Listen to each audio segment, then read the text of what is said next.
নমস্কার। আজকের রেসিপি আলু দিয়ে মাছের মাথার এই সুন্দর রেসিপি কম সময়ের মধ্যে বানিয়ে নিন। সুন্দর এই রেসিপি যদি ভালো লাগে চ্যানেলটিকে অবশ্যই সাবস্ক্রাইব, লাইক এবং শেয়ার করবেন। এবার দেখে নেওয়া যাক। আমি একটা কাতল মাছের মাথা নিয়ে নিয়েছি। আপনারা রুই মাছের মাথাও নিতে পারেন এবং অন্য যে কোনো মাছের মাথাও নিলেও চলবে। মেনলি আলুগুলোকে এইভাবে কেটে নিয়েছি। তিনখানা মিডিয়াম সাইজের আলু নিয়েছি। একটা বড় সাইজের টমেটো, সেই টমেটোকে এইভাবে কেটে নিয়েছি। দুইখানা কাঁচা লঙ্কা এবং একটা গোটা রসুন এইভাবে থেঁতো করে নিয়েছি। এবং এই রেসিপিটা তৈরি করতে এই থেঁতো করা রসুনই প্রয়োজন। এবং কিছুটা আদা এইভাবে থেঁতো করে নেওয়া হয়েছে। এদিকে আরেকটা পেঁয়াজ নিয়েছি, একটা বড় সাইজের। পেঁয়াজটাকে গ্রেটারের সাহায্যে গ্রেট করে নিচ্ছি। এদিকে ফোড়নের জন্য দুইখানা শুকনা লঙ্কা, দুইখানা ছোটো সাইজের তেজপাতা, হাফ চামচ পরিমাণ জিরা, চারখানা ছোটো এলাচ এবং কিছুটা দারচিনি নিয়েছি। সঙ্গে লঙ্কা বাটা, জিরা বাটা, হলুদ গুঁড়ো, লবণ, সর্ষের তেল তো অবশ্যই থাকবে। এদিকে আরেকটা বাটিতে 2 চামচ পরিমাণ জিরা বাটা, 1 চামচ পরিমাণ শুকনা লঙ্কা,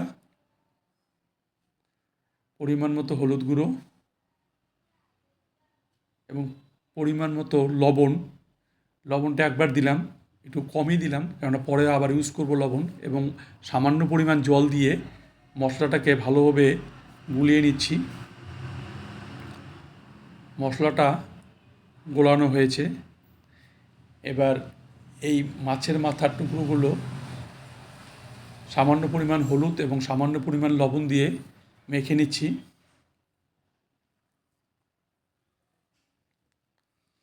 মাখা হয়েছে। এদিকে ওভেনে কড়াই বসিয়ে দিয়েছি। কড়াইতে সর্ষের তেল দিয়ে দিচ্ছি এবং প্রথমে ওভেনটাকে মিডিয়াম টু হাই করে দিয়ে তেলটাকে ভালোভাবে গরম করে নিয়ে তারপরে মাছের মাথাগুলো এইভাবে ভেজে নেওয়া হচ্ছে। এক এক করে ছেড়ে দিয়ে এক পিঠটা ভাজা হয়ে আসলে উল্টিয়ে দিয়ে আরেক পিঠটা ভালোভাবে ভেজে নিচ্ছি। এইভাবে ভেজে নিচ্ছি, খুব একদম কড়াও ভাজবো না। এবার ওই তেলের মধ্যেই কেটে রাখা আলুগুলোকে ভেজে নেওয়া হচ্ছে।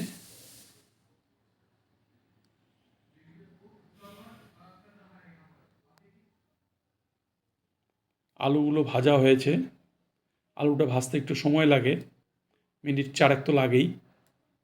এখন নামিয়ে নিচ্ছি এবং ওই তেলের মধ্যে আর কিছুটা তেল দিয়ে দিলাম। এবার একে একে তেজপাতা, শুকনো লঙ্কা কয়েক সেকেন্ড ভেজে নেওয়ার পরে এর মধ্যে জিরা, দারচিনি, ছোটো এলাচগুলো দিয়ে দিলাম। এটাকে কয়েক সেকেন্ড ভেজে নেওয়ার পরে টমেটোটা দিয়ে দিচ্ছি। টমেটোটাও কয়েক সেকেন্ড ভেজে নেওয়ার পরে টমেটো একটু ভেজে না নিলে এরকম একটু শক্ত শক্ত থাকে, তার জন্য একটু ভালোভাবে ভেজে নিচ্ছি। এরপরে রসুন কুচি, পেঁয়াজ বাটা মানে গ্রেট করা পেঁয়াজ এবং সামান্য পরিমাণ লবণ দিয়ে দিলাম। লবণটা আগে একটু কম দেওয়া হয়েছিল। এবং কিছুটা হলুদ গুঁড়ো দিয়ে দিলাম। লবণটা দিলে কেন পেঁয়াজটা মজতে সুবিধা হয়। মিনিট 3 পেঁয়াজটা ভাজার পরে আমি এই গুলে রাখা মশলাটা দিয়ে দিলাম। এবার আরও মিনিট 3 এই মশলাটাকে ভালোভাবে কষিয়ে নিব এবং বাটি ধুয়ে কিছুটা জল দিয়ে দিলাম যাতে মশলাটা লেগে না যায়। এর মধ্যে 1 চামচ পরিমাণ থেতো করে রাখা আদা এবং 2খানা কাঁচা লঙ্কা দিয়ে দিলাম। আরও মিনিট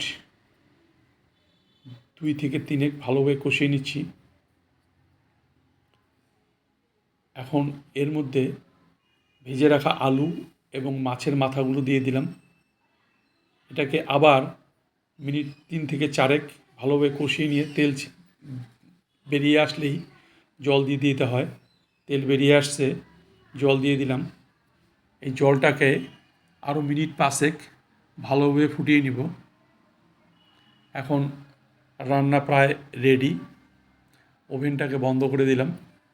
সুন্দর এই রেসিপি কম সময়ের মধ্যে এইভাবে বানিয়ে নিন। দেখতেও যেরকম সুন্দর হয়েছে, খেতেও টেস্টি। এবার নামিয়ে নিচ্ছি।